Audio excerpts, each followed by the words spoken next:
Labor of love or laboring for your love, unions taking to the streets again, this time marching beside immigrants in support of ending the deportation of illegals.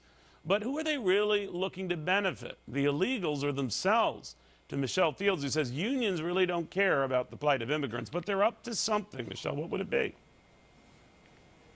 Well, Neil, if you remember back in 2007, George W. Bush pushed for immigration reform, and it was the unions that stood in the way of that reform. But now they're sort of changing their tune, and the reason why is because their union membership has gone down so much. Just in 2012, it went down by 400,000. So they see this immigration reform as a way to boost their dwindling numbers. That's simply what it's about. If memory serves me right, they opposed it at the time because they feared the cheaper labor that would Yes. follow, and then President Bush's efforts to say, look, you come to this country and you work, it doesn't matter whether you're part of a union or not, you're just working.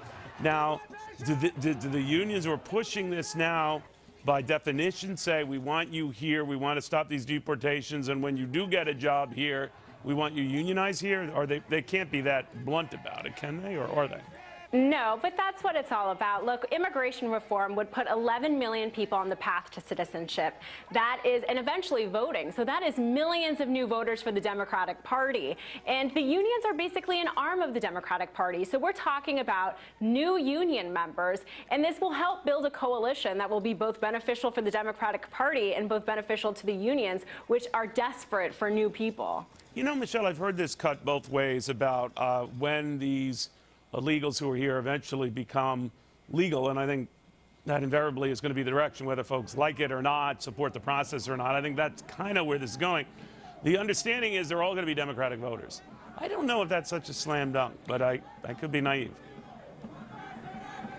Yeah, you know, I mean, Hispanics tend to vote Democratic. They tend to be part of the Democratic Party. And so the unions recognize that, and that's why they're working to try to ensure that immigration reform passes. And what they're saying now, Neil, is that they don't want any deportations right now. They want Obama to halt deportations until this immigration reform bill has passed, which is absolutely crazy that they're saying that they want us to ignore existing laws. They want to usurp Congress's constitutional authority and basically ask the executive branch to ignore current law, to ignore its responsibility to uphold current law. It completely undermines our entire system. But bottom line, if you have unions in your corner, weakened as they are, that's a big friend in your corner, because right now the president's got their back and they've got his.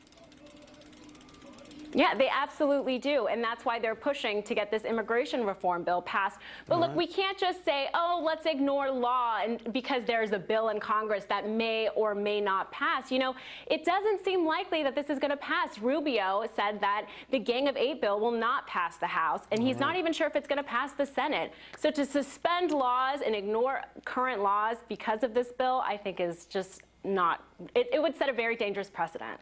Michelle Fields, good seeing you again. Thank you.